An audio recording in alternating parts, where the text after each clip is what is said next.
very common question that I get asked multiple times a day.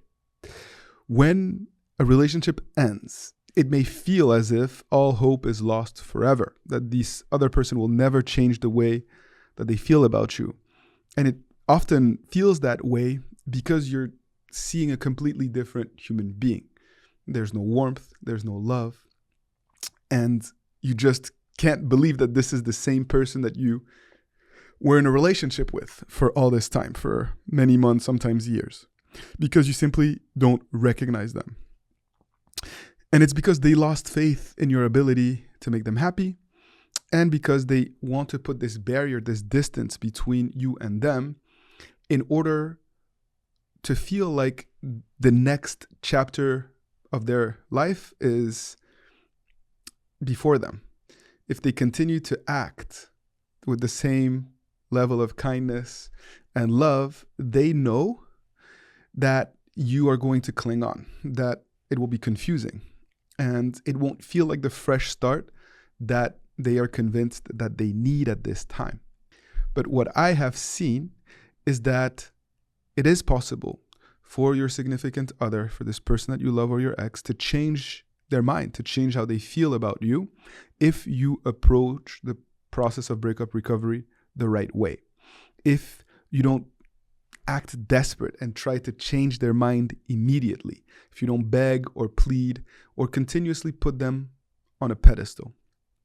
Because ultimately, what you want to do is to create conditions for them to feel like they are choosing you. That's what attraction is all about. Not you convincing them of something, but rather that through your growth and change and detachment and confidence and well-being, you are able to make this person feel like it is in their best interest to be with you. That's what this process of breakup recovery ultimately is about, and what can be the result, the fruits of a profound transformation that happens deep within you. Because a breakup is an identity crisis, not just in terms of your ex not wanting to be with you, but also because it entails you having to reinvent yourself. And so if you are able to embrace that challenge, then the odds are that you're going to be very, very quickly, you're going to be as attractive as perhaps you want to be.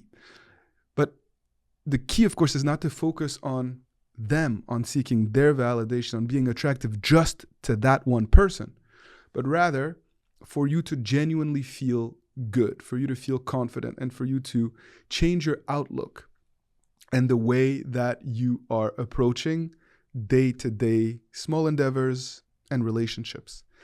And that can be a process that can take a few weeks, sometimes a few months for certain individuals. But for others who get it in a moment, in an instant, everything can start to shift rapidly. And the more you detach, usually the more attractive you are. And we're not doing it just for the sake of seeking their validation. We're doing it because you understand that you need to fundamentally change and grow. And that is what I want for you. And that is what I know will happen if you approach this process with the right mindset and with pure intentions. And if you're unsure how to do that, or if you want support to execute on this vision and to put a plan in place, please reach out to me, book a coaching session, and it will be my pleasure to support you, to work together so that you can reach your goals. Thank you for your trust, and I really can't wait to get to know you and to walk this path with you. Take good care and keep fighting the good fight.